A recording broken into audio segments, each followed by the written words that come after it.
তাহলে সেই 1450 বছর আগেই আল্লাহ বলে দিছে তোমরা কিয়ামত পর্যন্ত ঘোড়া গাধা খচ্চরের উপরেই চড়বা না, আরো আসবে, আপডেট আসবে। ওয়ায়াখলুকুকুম, তোমাদের জন্য আমি আল্লাহ আরো সৃষ্টি করব। তবে সেগুলো কি? মা লা তা'লামুন, তোমরা জানো না। আবিষ্কার হওয়ার পরে আপনি কইতেন পারেন তো এটা তো আমিও কইতে পারি, তো আমিও বলতে পারি। এই জন্য আল্লাহ তাআলা বলছেন পৃথিবীর এই প্রয়োজনীয় যা প্রতিনিয়ত বিজ্ঞানের আবিষ্কার বলেন আর গবেষকদের আবিষ্কার বলেন, এর কোনোটাই আল্লাহ তাআলার ফয়সালা ছাড়া, ইচ্ছা ছাড়া হয় না। সবই মালিকের বন্টন। নাহনু কাসামনা বাইনাহুম মাঈশাতাহুম ফিল হায়াতিদ দুনিয়া। আল্লাহ তাআলা বলেন দুনিয়ার জীবনে বান্দার মাঈশাত, জীবন জীবিকা, উপার্জন হয় বেটা, ফালতু কথা বলে,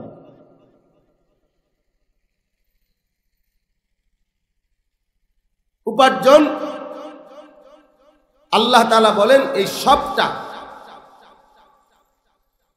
কি করতেছে চাল। এত সদর বদর করলে তার হলো না। তো বললাম আল্লাহ তাআলা বলেন নাহনু কাসামনা, আমি বন্টন করি, আমি বন্টন করি। এমন কঠিন কাজ,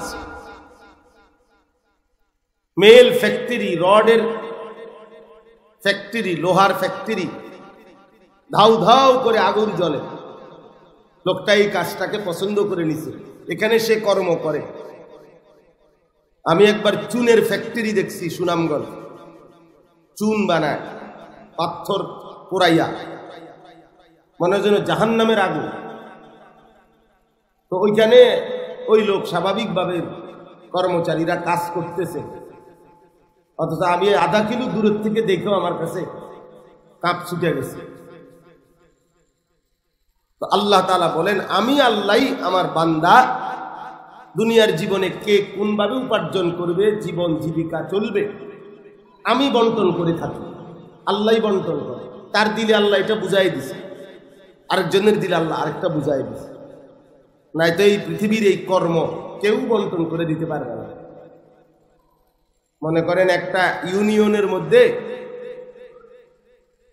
4000 ভোটার, এখন মনে করেন এই ইউনিয়নের মানুষের চাহিদা 20 রকমের।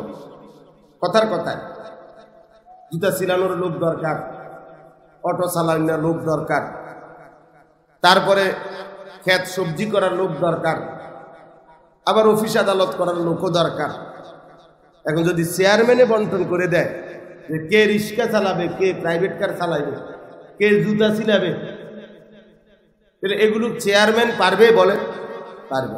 যার নামে লিখবো যে তুমি জুতা সিলাইবা, এইতে লইয়া ছুটবে, বেটা ভোট কি আমি অর্ধেক দিছি, বেটা আমি কে জুতা সিলাইতাম, তুমি আমার এটা কি দিলা বাগবেরা মিয়া। তার মানে মানুষ এটা পারবে না।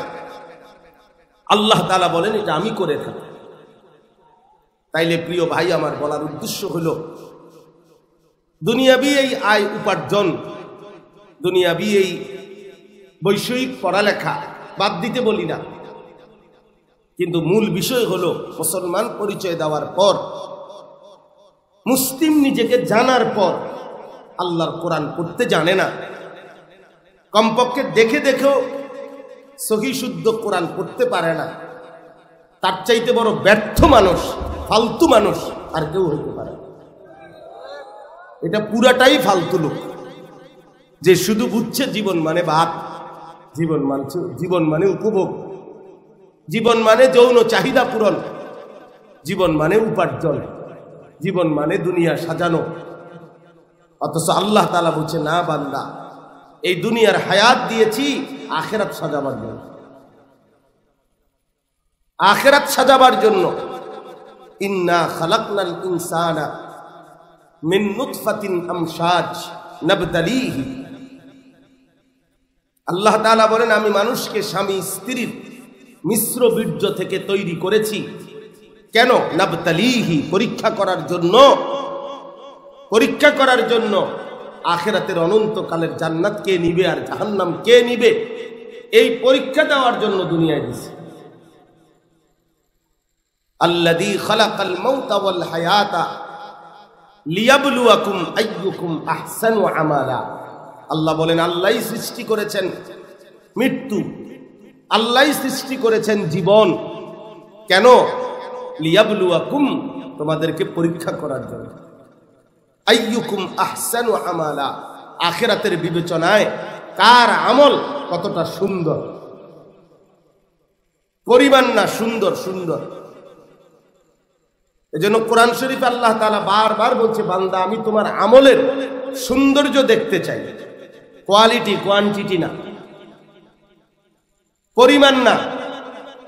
নামাজ তো পড়ে ফেলছেন 200 রাকাত, আধা ঘন্টা লাগছে না, রুকুও হয় নাই, সেজদাও হয় নাই, সূরা কেরাতও হয় নাই, তাব্বাত ইয়াদা কুল হু আল্লাহ কোনোটাই শুদ্ধ হয় নাই, আত্তাহিয়াতুও শুদ্ধ হয় নাই, রুকু সেজদার তাসবিহও শুদ্ধ হয় নাই। এগুলো কিচ্ছুই হয় নাই, কিচ্ছু লাভ হয় নাই। আখিরাত মামুলি না যে আপনি ভুলে ভরা অশুদ্ধ আমল নিয়ে যাবেন আর আল্লাহ আপনাকে বেহেশত দিয়ে দিবেন। না, বেহেশত আপনার মামুর বাড়ি না, বেহেশত এত খামখেয়ালি না, বেহেশত এত খামখেয়ালি না। বেহেশত 2টা রোমের নাম না যেটা কোন রকম দিয়া ফেলবে। এই জন্য বললাম, আল্লাহ তাআলা বলেন, বান্দা পরীক্ষা করার জন্য তোমাকে হায়াত দিয়েছিলাম, আখিরাতের জন্য, আখিরাতের জন্য। আল্লাহ তাআলা বলেন, ওয়া ইন্নাদ দারাল আখিরাতা লাহিয়াল হায়াওয়ান। বান্দা শোনো, আখিরাতের জীবনই হচ্ছে জীবন, সেটাই হায়াত, সেটাই জীবন। তো দুনিয়া, দুনিয়া তামাশা, লাহবুন ওয়া লাইব, দুনিয়া তামাশা, খেলাধুলা, খেলাধুলা, মালাঠোলা। ছোটবেলার বাচ্চা যা খেলতো, সারাদিন মালাঠোলা নিয়ে খেলে, ঘর বানায়, কত কিছু রান্না বান্না করে। সন্ধ্যা হলে মা ডাক দিলে নিজের ঘর, নিজের এগুলো হাত দিয়া ভাঙ্গা আবার ঘরে ঢুকে যায়, আপন ঘরে চলে যায়।